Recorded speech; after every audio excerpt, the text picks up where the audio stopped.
Magic shall not prevail. Alright guys, so a lot of people tell me, they're like, oh, I know how to ward, I know all the ward spots. But what they don't know is the real skill in warding is knowing when to offensively and defensively ward. It's the easiest way to say it is map control, because that's what warding is all about.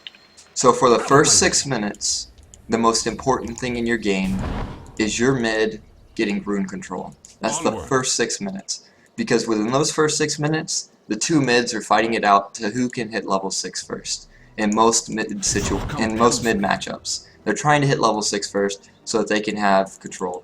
So you've got the easy ward spots, you know, that most people use. Valve was really nice. They put a little eye on the ledges. But that's for the first 6 minutes. This is when you want the, you've got all these little nice cliffs right here, right here. You've got some more advanced spots up here that give rune vision.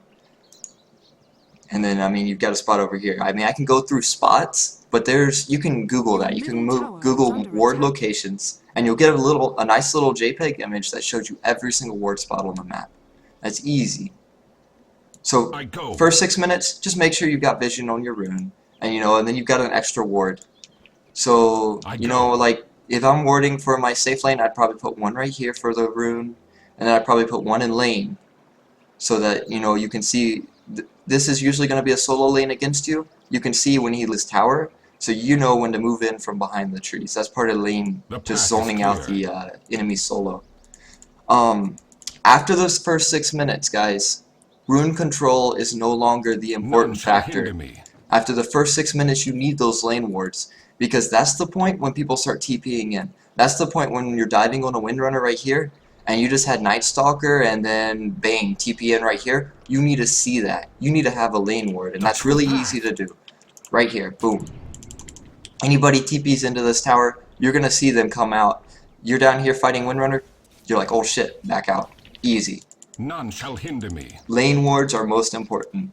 And on top of those lane wards, what you need to know is who you're warding for. That goes back to the 1 through 5 position. You need to say, what wards can I put up to keep my carry farm? If mid keeps roaming through here and coming bottom lane and ganking your carry, get a ward up right here, get a ward up right here, give yourself some ramp vision. That way they stop getting ganked. You need to look out for your 1.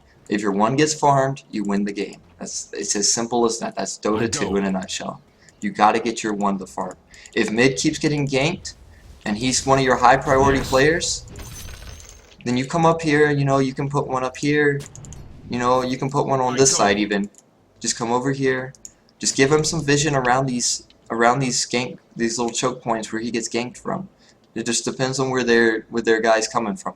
If they've got a dual lane in bottom, and the support Witch Doctor keeps roaming through the jungle, put one right here, give some ramp vision, put one right here.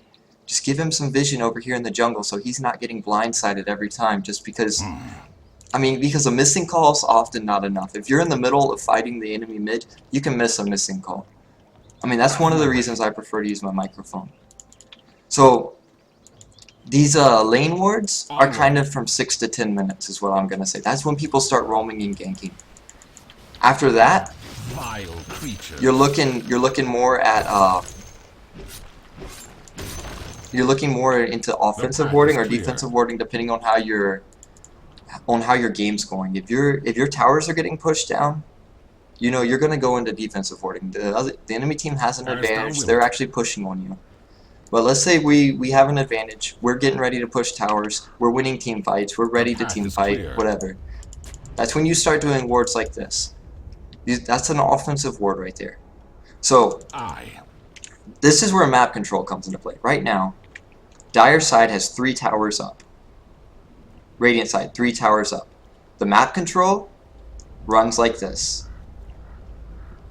Just straight down, you just draw a line between all 3 towers. It's nice and easy. There's your map control. You're looking at your vision, and it's as simple as that. It's where your vision is. What do you have control over? These towers give you basic control all the way to the river. So now I place this ward right here. Suddenly, Radiant side has map control like this. It's not a full coverage to this line, but there's, somewhere along the way it's like a curve like this, because now this tower, we have control over that. We see what's going on at this tower. This is no longer blind to us. 3 people TP in, we can sit right here, wait for one of them to get out of position, run in and gank him. He can't see us. We can see him simply from our creeps and from this ward. One guy's walking in, one guy's on tower, we can come gank the guy walking in before he ever gets to the guy in tower. Guy in tower comes to help, you can kill him too. This and so like, this is an easy word. It's just a tower word. You just drop it in here behind the tower. Nothing fancy about it. You probably all use this one because it's got the nice little ward location. But like, you just right up here, you're pushing this tower, same thing. Gives vision right in here, right behind the tower, so you know what's going on. It gives vision in their jungle. That kind of. I need to go kill these towers real quick just so I can show you. Well, I guess I don't. I mean, I can just draw the line and hope you guys understand. But let's say I've killed this tower and I put this ward up. Now our map controls like that.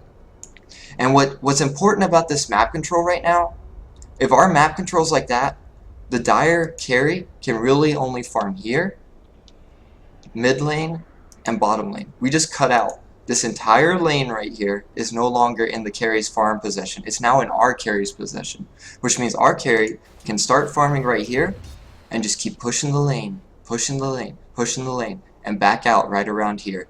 And he's not even scared because he knows he'll see all 5 people coming up here.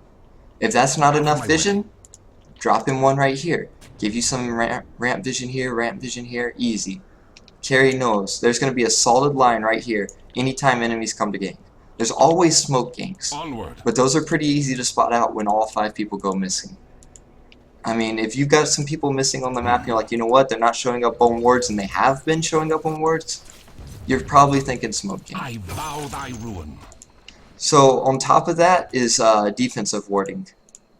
Defensive warding, yes. Let's say our bottom tower gets pushed down. I have cheats on, so let me see if there's a delete command or something.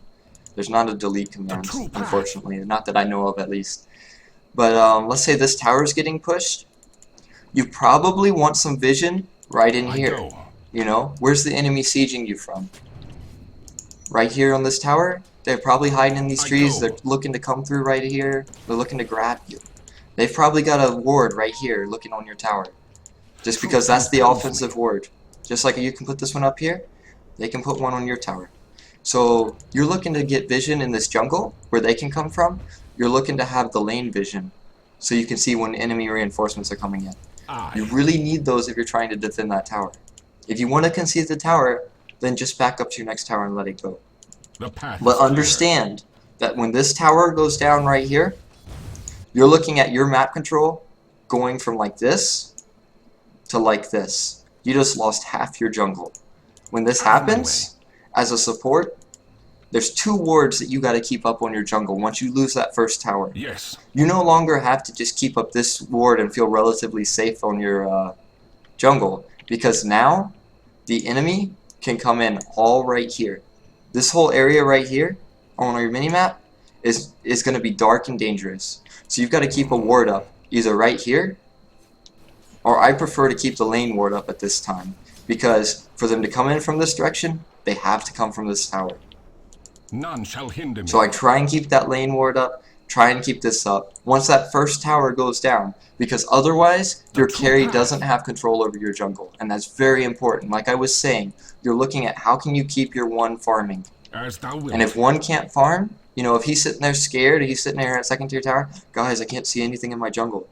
That's not helping your team. That's him being useless. I go. And you can blame him all day, but if the map's dark, it's really scary to go out there when that map's dark. If you can't see anything and they say Pudge missing, that's really, really scary to a carry.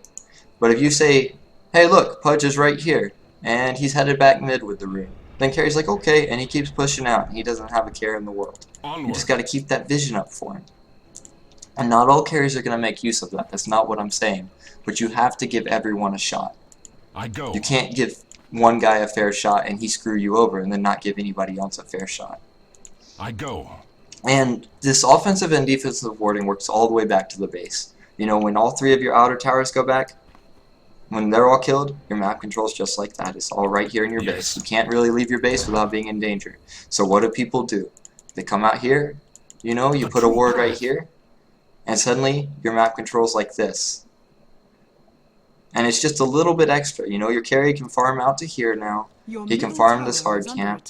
You know, maybe you'll even get ward out to here, and he can farm the easy camp as well. It gives him a little bit of space. You're already in trouble because they're pushing into your base. You got to get your carry what farm he can so he can catch back up into the game.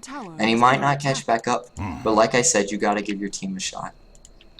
And I mean, this ward right here is really powerful because when people are sieging mid lane, they're usually right in here where you can't see them.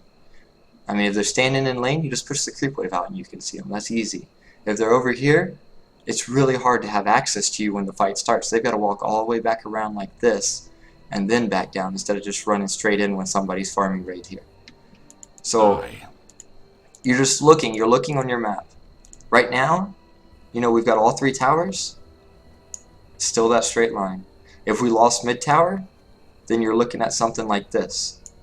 And so then, I mean, you're taking these wards and saying, how can I fill those gaps? And so maybe you need a ward right here to kind of, you know, it'll be like this. A little squiggly, but it gives yourself a little bit extra room. Maybe you just want to keep this one up. That way you can kind of, you know, if you can keep that one up, that helps a little bit because then they can still come up the mid ramp, but they can't come in from the jungle ramp anymore. And that helps out everybody. I go. So look at what needs to be compensated for lack of towers. As thou will it. Try and focus on what your goal is while you're warding. Are we pushing a tower? Is my team pushing forwards? Because if you're not ganking enemy jungle, you don't need vision in their jungle. If you're getting ganked in your jungle and there's a ward up here and this tower's up, this tower's up, this tower's up, this tower's up, this is a bad ward. This is a good ward spot. This is a very good ward spot. But if you don't need the ward spot, then warding there is still a bad ward. Because it doesn't match your team's goals. If your team's getting ganked in your jungle, you need wards in your jungle. You might choose a spot. You might ward right here and say, oh, this isn't the best ward spot. But you know what? It's a good ward because it stopped a gank on your number 1. And that's what you're focused on. You're saying, clear. What's happening to my team right now? Where do I need the vision? And that's all warding is. It's compensating for what you can't see on the minimap to accomplish your goals in Dota 2.